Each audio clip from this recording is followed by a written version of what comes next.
हरे कृष्णा दंड प्रणाम आप सभी को। तो आज हम एक बहुत सुंदर विषय लेकर आए हैं, दिव्य ज्ञान। तो ये दिव्य ज्ञान हमें कहाँ से प्राप्त होता है? ये दिव्य ज्ञान हमें अनेकानेक जब हम शास्त्र पढ़ेंगे, है ना, गुरु धारण करेंगे और साधुओं को संग करेंगे, तो साधु गुरु शास्त्र का जब हम अनुसरण करेंगे तो दिव्य ज्ञान प्राप्त होता है। और सारे शास्त्रों का जो सार है वो भगवत गीता है। तो जब हम भगवत गीता को अपने जीवन में अपनाएंगे तो हमें समझ आने लग जाएगा कि क्या है दिव्य ज्ञान। तो वहाँ पे भगवान स्वयं अपने श्रीमुख से बोलते हैं और वही भगवान की वाणी गुरु और साधु के श्रीमुख से हम सुनते हैं।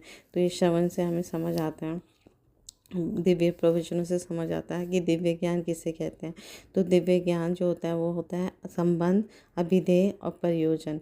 तो हम समझेंगे कि संबंध क्या होता है। तो श्री चैतन्य चरितामृत में इसकी विशद व्याख्या हुई है, जहाँ पर भगवान श्री चैतन्य महाप्रभु स्वयं कहते हैं सनातन गोस्वामी से, जीवीर स्वरूप है कृष्णेर नित्य दास, कृष्णेर तटस्था शक्ति भेदा भेद प्रकाश।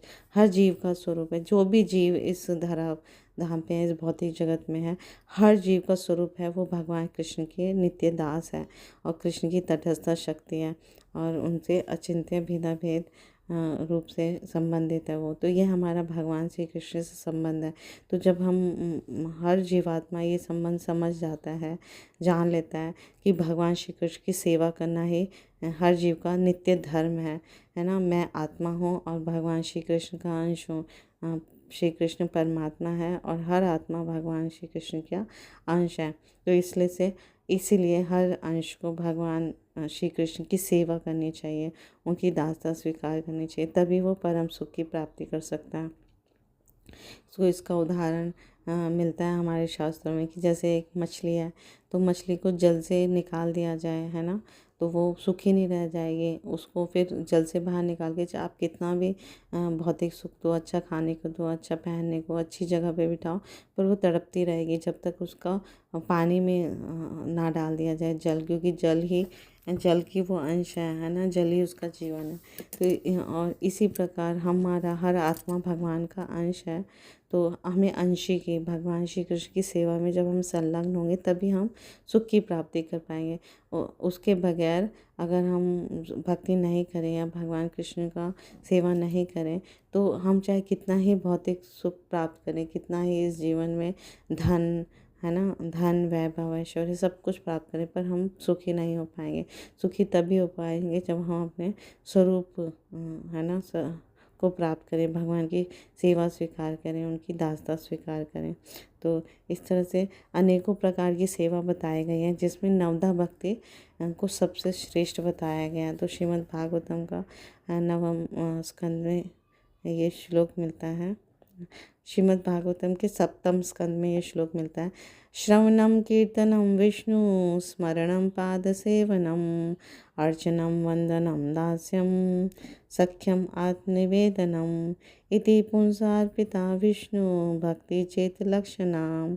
तो ये इस नवदा भक्ति में बताया गया है। श्री प्रहलाद महाराज बताते हैं कि हमें भगवान के पवित्र नामों का या भगवान की कथा का श्रवण करना है, कीर्तन करना है, भगवान विष्णु का स्मरण करना है, उनकी पाद सेवा करनी है, उनके चरणों की सेवा करनी है, उनका मंदिर मार्जन करना है, उनकी अर्चना करनी है, उनका वंदना करनी है, सुंदर सुंदर गीतों में उनकी वंदना करनी है, उनकी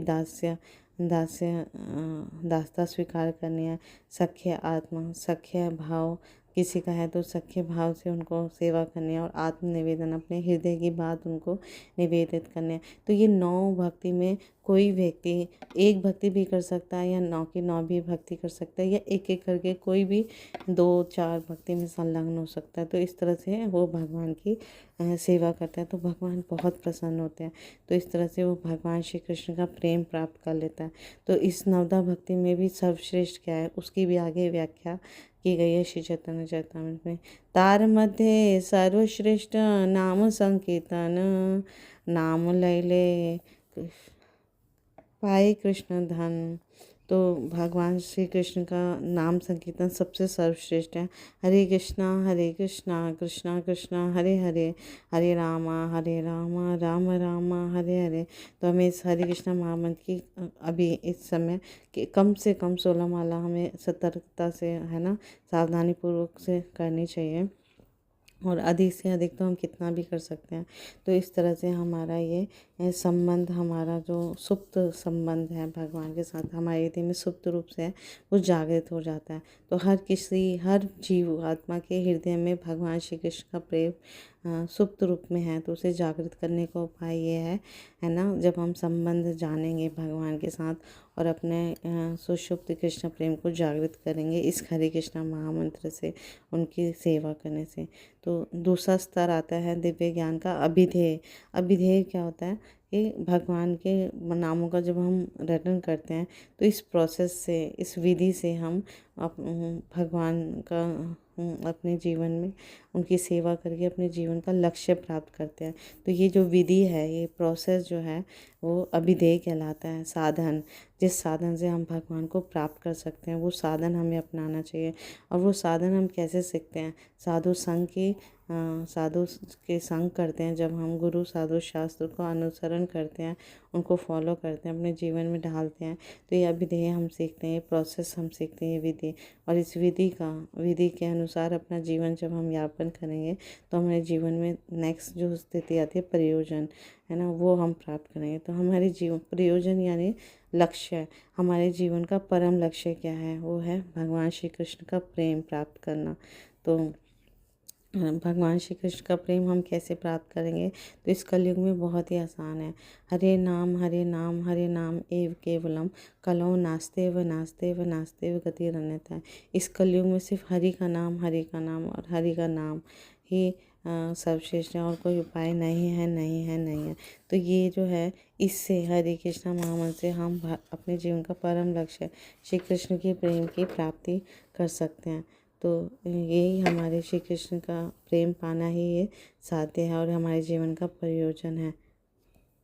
तो इस दिव्य ज्ञान को प्राप्त करके, ये दिव्य ज्ञान को प्राप्त कर संबंध, अभिधेय और प्रयोजन का हमें ज्ञान प्राप्त करके हम अपना जीवन धन्य करते हैं और समझ पाते हैं कि इसी उद्देश्य से हमने ये मनुष्य जीवन मिला है।